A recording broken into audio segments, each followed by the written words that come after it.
अस्सलाम वालेकुम जनाब, क्या हाल चाल है। उम्मीद करता हूँ आप सब खैरियत से होंगे। मेरा नाम है अब्दुल्ला मलिक, आप देख रहे हैं एम इलेक्ट्रिक यूट्यूब चैनल। तो प्यारे दोस्तों, आज की इस वीडियो के अंदर हमने बल्दिया टाउन के इलाके सेक्टर 5 के अंदर एक 1.2 किलोवाट का सोलर सिस्टम इंस्टॉल किया है, जिसमें हमने इस्तेमाल किया है इन्वर्टर इन्वेक्स कंपनी का वेरोन 1.2 पीवी है, जो कि नया लॉन्च हुआ है। इसके साथ सोलर प्लेट की बात की जाए तो हमने इसके साथ लॉन्जी कंपनी की 575 वाट की हाइमो 6 के अंदर की इस्तेमाल की हैं, जो कि अभी अभी हाइमो 6 जो 3-4 महीने पहले ही लॉन्च हुआ है, और हाइमो 6 अगले साल में भी आ जाएगा।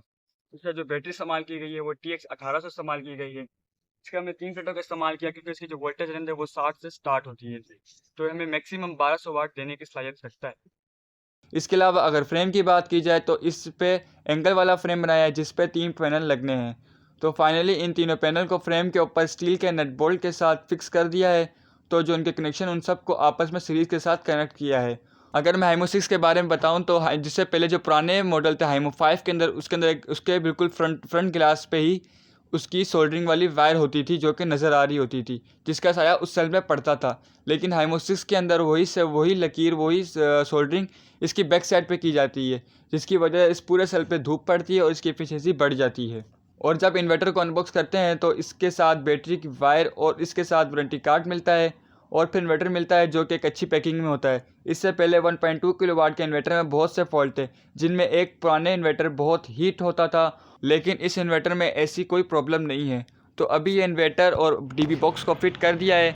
और एक ज़रूरी बात है कि अक्सर लोग यूपीएस की सिंगल वायर से वायरिंग करते हैं, जिसकी वजह में बाद में उस सिंगल वायर के साथ सोलर इन्वर्टर नहीं लग पाता।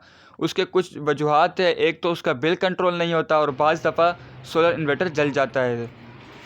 तो यहाँ यूपीएस की डबल वायरिंग हुई थी। तो फाइनली हमारा सिस्टम इंस्टॉल होकर रेडी हो चुका है, जिसके अंदर हमने हर जगह वायर को छुपाने की डग पट्टी का इस्तेमाल किया है।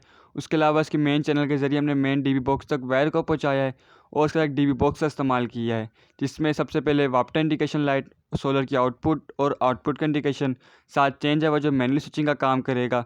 उसके अलावा ग्रिड से प्रोटेक्शन के लिए हमने एक वोल्टेज प्रोटेक्शन डिवाइस का इस्तेमाल किया है। उसके साथ वापटा इनका ब्रेकर, और फिर बैटरी का 125 एम्पेयर का ब्रेकर, सोलर का, और उसके बाद आउटपुट का 32 एम्पेयर का ब्रेकर का इस्तेमाल किया गया है। इसके बाद मैं आपको इस इन्वर्टर की मुकम्मल सेटिंग करने के बारे में भी बताता हूँ। इसके अंदर आपको 3 लाइटें दिख रही है। जब इन्वर्टर ऑन होगा तब ये लाइट ब्लिंक करेगी, और जब बैटरी चार्ज हो रही होगी तब ये ब्लिंक करेगी, और जब बैटरी फुल चार्ज हो जाएगी ये तब रुक जाएगी। उसके बाद ये फॉल्ट चली, जो कि फॉल्टी कंडीशन में ही ऑन होगी। उसके बाद नीचे कुछ बटन है, ये इंटर के हैं। जब सेटिंग कर लेंगे तो उस बाद इंटर दबा देंगे, ये इसका पैरामीटर चेक करने के लिए, और ये वापस आने के लिए। तो इसकी सेटिंग में जाने के लिए सबसे पहले इसका जो ये इंटर वाला बटन है, इसको कुछ सेकंड के लिए दबा के रखेंगे। उसके बाद हम इसकी सेटिंग पर आ गए हैं। उसके बाद ये 1 नंबर सेटिंग है, इसके हम इंटर हो गए हैं। इसके बाद इसके अंदर एक है SOL, जो कि ओनली सोलर। उसके बाद आता है SBU, यानी सोलर होगी। उसके बाद आपकी बैटरी इस्तेमाल होगी। उसके बाद आपकी यूटिलिटी इस्तेमाल होगी। अब हम इसको सेलेक्ट कर लेते हैं, उसको फिर एक दफ़ा बटन दबा देंगे। उसके बाद 2 नंबर सेटिंग है, जो कि इसके चार्जिंग के हैं। अब हम इस सेटिंग में एंटर हो जाते हैं। 20 एम्पेयर हो गए, तो यहाँ से सेलेक्ट कर लेंगे। उसके बाद इसकी 5 नंबर सेटिंग है, जो कि इसकी बैटरी सिलेक्शन है। अगर ट्यूबलेस या लेड एसिड बैटरी, उसे फ्लडेड पर रखेंगे।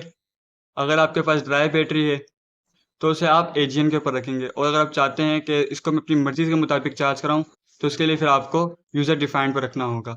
अब हमारे पास वो ट्यूबलेस बैटरी, इसको हम फ्लडेड पर रख देते हैं। यहाँ से इंटर कर देते हैं।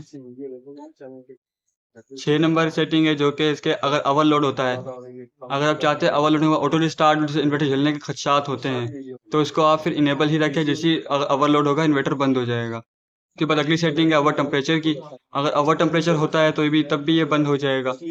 उसके बाद 90 नंबर पर आता है इसकी फ्रिक्वेंसी, जो कि 50 हर्ट्ज ही रहेगी। उसके बाद 10 नंबर पर इसके वोल्टेज आते हैं आउटपुट के, जो कि 230 बिल्कुल सही हैं। उसके अलावा ये यूटिलिटी की चार्जिंग है, ये 20 एम्पेयर है, और 20 एम्पेयर भी रहने देंगे हम।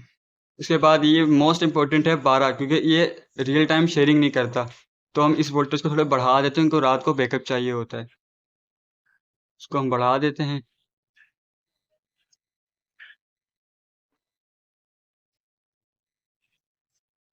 इसको यहाँ से इंटर कर देते हैं कि जैसे 12.5 से नीचे बैटरी जाएगी तो हमारा इन्वर्टर बंद हो जाएगा।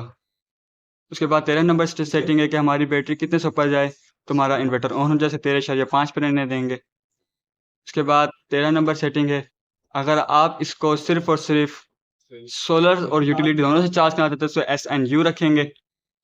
अगर आप चाहते हैं कि मैं इसे ओनली सोलर से कराऊँ तो सोलर पे, या फिर ओनली यूटिलिटी पे होगा।